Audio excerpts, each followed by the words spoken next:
से बचाया है, बख्तियार खिलजी से जो बचाया है। और हमारे बारे में लांछना लगा रहा था। कम से कम चीवर का ख्याल कीजिए। आज हम वो धर्म में हैं, चीवर का हम रिस्पेक्ट करते हैं, आदर करते हैं।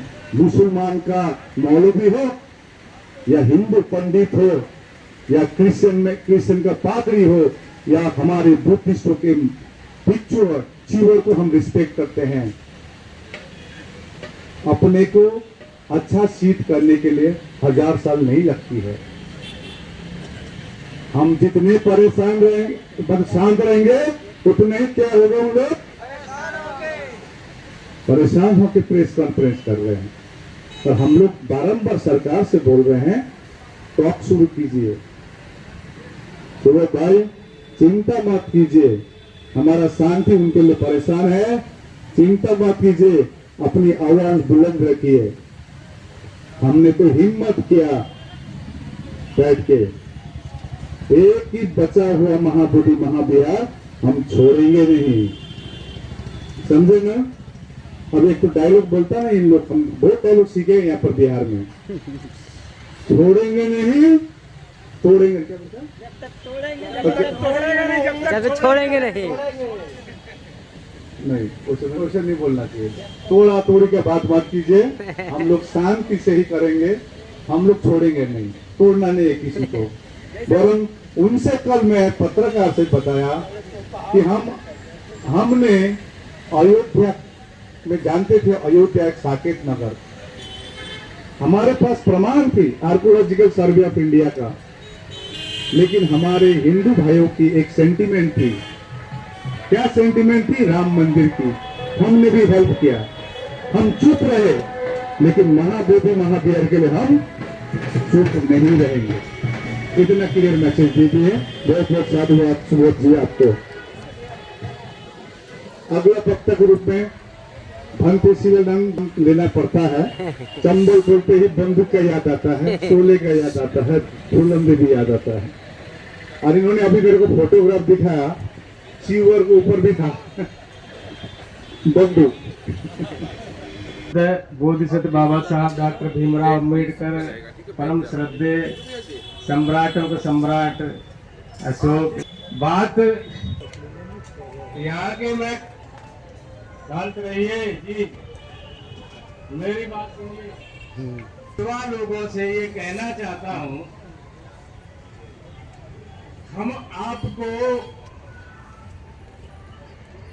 जैसे सम्राट अशोक के जमाने में थे वैसा ही बनाने के लिए आए हैं। चंबल घाटी बहुत दूर है और महाबोधि महाविहार को आप लोगों के लिए सौंपने के लिए आए हैं।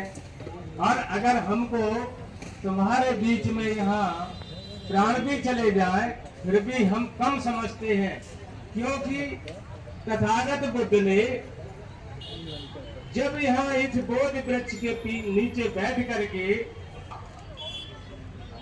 और बुद्ध ने कह दिया, हे मार, जैसे हड्डी के ऊपर कौवा बैठा हो और उसमें चेंच मारता हो तो हड्डी का कुछ नहीं बिगड़ता है। इसी प्रकार तथागत बुद्ध ने कह दिया, हे मार, तू मेरे को परिवर्तित है। ये तथागत बुद्ध की धरती है, ये सम्राट अशोक की धरती है। मैं यहाँ के लोग, स्थानीय लोगों से ये कहना चाहता हूँ, हम लोग आए हैं और आप लोग यहाँ भी बैठने की कोशिश करें, यह माता और बहनों को भी रोज लाने की कोशिश करें। जब तक बीटी एक्ट खत्म नहीं होगा तब तक हम लोग बिहार छोड़ के नहीं जाने वाले हैं, चाहे कुछ भी हो। इसलिए हम आप लोगों से आग्रह कर रहे हैं। किस प्रकार बैठेंगे हम लोग? तथागत बुद्ध ने कहा था, यानी माता पिता की सेवा करना। साथियों, बड़ों का सम्मान हो, चाहे हिंदू हो चाहे कोई भी हो। सिख, अपन कहते हैं सिक्खा पतंग समादयामी, तो सिख काहे किससे बना? बुद्ध से सिख बना। इस्लाम किससे बना? बुद्ध से इस्लाम बना। कहते हैं इस्लाम, लाम माने होता है किसी वचनबद्ध कर देना किसी को। किसको? जो बौद्ध लोग थे उसको लामबंद कर दिया उसने, इसलिए इस्लाम बनाया। बुद्ध को खान कहते हैं, आप गूगल में देख लेना, पुरातत्व बताता है इस बात को, बुद्ध को खान भी कहा गया है। तो ये सब लोग पूरे देश के प्राणी, अपन लोग कहते हैं सारे प्राणी सुखी हों। क्यों कहते हैं? इसीलिए कहते हैं सभी प्राणी, क्योंकि लोग बुद्ध की शरण में गए थे। ईसाई हो, ईसा मसीह लद्दाख की गुफा में उसने पहले विपස්සना की है, भिक्खु था वो, अब उसने अपना ईसाई धर्म से चला दिया। तो मैं आप सभी लोगों से ये कहना चाहता हूं, बड़ों का सम्मान करना सीखें, बड़ों का अपमान करना ना सीखें, चाहे वो कोई भी हो। तीसरी बात कही, मधुर भाषी होना चाहिए।